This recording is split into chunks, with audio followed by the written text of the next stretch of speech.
ইন্নাল্লাহা লামাআল মুহসিনিন। আরে বান্দা, আল্লাহকে পাওয়ার জন্য যদি তুমি চেষ্টা করো, আল্লাহ পাক রব্বুল আলামিন তোমাকে পাওয়ার জন্য যাবতীয় সব পথ খুলে দিবে। এজন্য রে যুবক, নজিরের কোনো অভাব নাই। কত যুবক আজকে রিকশার তলে পড়ে মারা যাচ্ছে, কত যুবক ট্রাকের তলে পড়ে মারা যাচ্ছে। ঘুমের ঘর, ঘুমটা একটা মৃত্যু। কত যুবক ঘুমায়া গেল, সকালবেলা মায়ের সন্তান সন্তান বলে কত ডাক দেয়, ওই সন্তান আর ঘুম থেকে উঠে না। ও যুবক, তুমি যে ঘুম থেকে উঠবে এর কোনো গ্যারান্টি নাই। অতএব একটু মৃত্যুকে ভয় করো, একটু আল্লাহকে ভয় করো। আরে পূর্বের যুগের মানুষের কেমন তাকওয়া, কেমন আল্লাহর ভয়,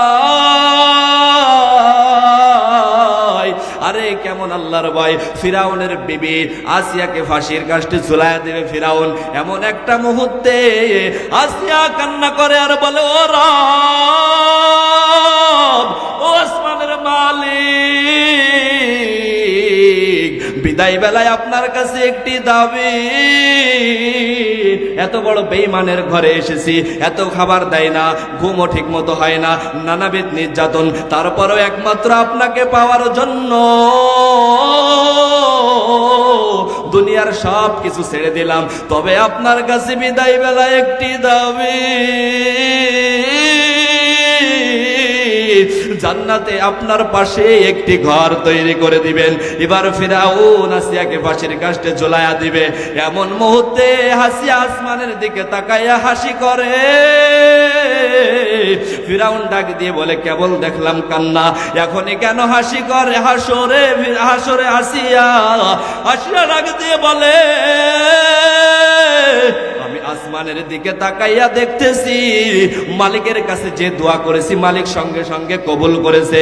আর আসমানের মধ্যে মালিক আমার জন্য সুন্দর একটা ঘর তৈরি করে দিয়েছে। এই জন্য আমি হাসতেছি। আর আমার রূহ নেওয়ার জন্য জান্নাতের মধ্যে হাজার হাজার ফেরেশতা দৌড়া দৌড়ি করতেছে। তুমি আমাকে যতই নির্যাতন করো, তুমি দ্রুত আমাকে মেরে ফেললে আমি বেঁচে যাই, আমাকে দ্রুত আমার রূহকে জান্নাতের মধ্যে নিয়ে নিবে। কেমন তাকওয়া, কেমন তাকওয়া! পূর্বের যুগের সাহাবীদের কেমন তাকওয়া! একজনের সামনে আর একজনকে তেলের মধ্যে, ভাজা তেলের মধ্যে ফালায়া দিচ্ছে, আর একজন দাঁড়ায়া দাঁড়ায়া কান্না করে। ওই অত্যাচারী বাদশা ডাক দিয়ে বলে, রে ভাই, তুমি কেন কান্না করো? মনে হয় তুমি মৃত্যুকে ভয় পাচ্ছ, এজন্য মনে হয় কান্না করো। ওই লোক ডাক দিয়ে সাহাবী বলে, মোটেও না, আমি এই জন্য কান্না করতেছি না। তবে আমার বড় ভাই, আমি একবার মারা যাব আর একবার শহীদ হব, এটা আমার ভালো লাগতেছে না। আমার মন চাচ্ছে আমি বারবার শহীদ হব, বারবার জীবিত হব। এজন্য রে যুবক, দুনিয়ার জমিনের মধ্যে তুমি চলতেছো ফিরতেছো, আল্লাহ তাআলার নাম তোমার জবানে নাই, তুমি নামাজ পড়ো না, তুমি ভালো কাজের সাথে শামিল নাই, দিনের কাজের ডাক দিলে তুমি আসো না। এমন হইতে পারে ঘুমের ঘরে তোমার ইন্তেকাল হয়ে যাইতে পারে, অ্যাক্সিডেন্টে তোমার ইন্তেকাল হয়ে যাইতে পারে। এজন্য আজকে থেকে তওবা করো আর বলো, রে মালিক, দুনিয়ার জমিনে যে কয়দিন বেঁচে থাকি গো আল্লাহ, জীবনে আর নামাজ ছাড়বো না, জীবনে আর দিনের বিরোধিতা করব না, কোরআনের বিরোধিতা করব না। এইভাবে দোয়া করে করে যদি কবরে যাও, তাহলে কবর তোমার সাথে ভালো ব্যবহার করবে। মুত্তাকিন হতে রাজি আছি কারা কারা? আল্লাহকে হাত তুলে দেখায়। ও আল্লাহ, কুদরতের নজর দিয়ে তাকায়া দেখেন কালীশঙ্করপুর বানার মুসলমান অনেকে হাত তুলেছে। রে মালিক, তোমার কুদরতের নজর দিয়ে তাকাইয়া সবাইকে মৃত্যুর আগ পর্যন্ত দিনের পথে থাকার তৌফিক দান করো, কোরআনের সাথে থাকার তৌফিক দান করো, আলেম উলামার সাথে থাকার তৌফিক দান করো। ও আল্লাহ, সবাইকে তুমি জান্নাতি না বানাইয়া দুনিয়ার থেকে ডাক দিও না। আয় আল্লাহ, সবাইকে তুমি জান্নাতি বানাইয়া তারপরে দুনিয়া থেকে ডাক দিবা। আজকে আবার এই দিন নিয়ে কেউ কটূক্তি করে, আল্লাহকে নিয়ে কটূক্তি করে, আল্লাহর দিনকে নিয়ে কটূক্তি করে, আল্লাহর কোরআনকে নিয়ে কটূক্তি করে, আল্লাহর হাবিবকে নিয়ে কটূক্তি করে। এগুলো বাদ দিয়ে এক ধরনের বাউল আর ফাউল নামে কিছু ফাউল এখন আমার আল্লাহ পাক রব্বুল আলামিনকে নিয়ে কটূক্তি করতেছে।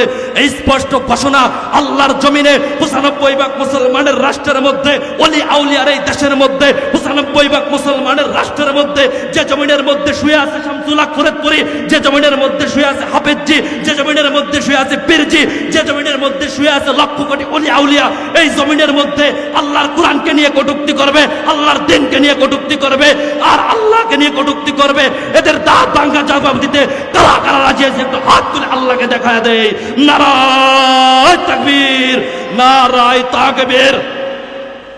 ইসলামের শত্রুরা, কোরআন সুন্নাহর আলো, আর ভাই সংসদে জালো। নারায়ে তাকবীর। স্পষ্ট ঘোষণা এখন দেশের মধ্যে দেখা যাচ্ছে এই বাউল এবং ফাউলরা এরা আল্লাহকে নিয়ে কটূক্তি করতেছে, কোরআনকে নিয়ে কটূক্তি করতেছে, কোরআনের সূরাকে তারা ব্যঙ্গচিত্র করতেছে, কুল আউযু বিরাব্বিন নাসে মালিকিন নাসে কত নাসে এত গালি দিচ্ছে। এই ধরনের বাউল ফাউলদেরকে উলামায়ে কিরাম তাদেরকে সাবধানতার জন্য তাদেরকে ডাক দিয়েছে। আর এক দল থেকে আবার ঘোষণা আসে এরা ধর্ম অন্ধ। আর যারা কোরআনের কথা শোনাচ্ছে, যারা ইমামতি করতেছে, যারা নামাজ পড়াচ্ছে, দিনের কথা শোনাচ্ছে, এরা কখনো ধর্ম অন্ধ হতে পারে না। যারা ঘোষণা দিচ্ছে তারা ধর্ম অন্ধ। কথা টেকনিক না জোরে বলেন। এই স্পষ্ট ঘোষণা, শরীরের মধ্যে বিন্দু পরিমাণ রক্ত থাকতে দরকার হয় শাহাদত বরণ করব, আর মৃত্যু তো একবারই হবে, তাহলে মৃত্যুর জন্য কেন ভয় করব? পৃথিবীর জমিনে আল্লাহর জমিনের আল্লাহর কোরআনকে নিয়ে কথা বলবে, আল্লাহকে নিয়ে কটূক্তি করবে, আল্লাহর নবীকে নিয়ে কটূক্তি করবে। মুসলমান আমার শরীরে নবীর সুন্নাত থাকতে আমরা কখনো বরদাস্ত করবো না। কথা ঠিক কি ঠিক না? নারায়ে তাকবীর।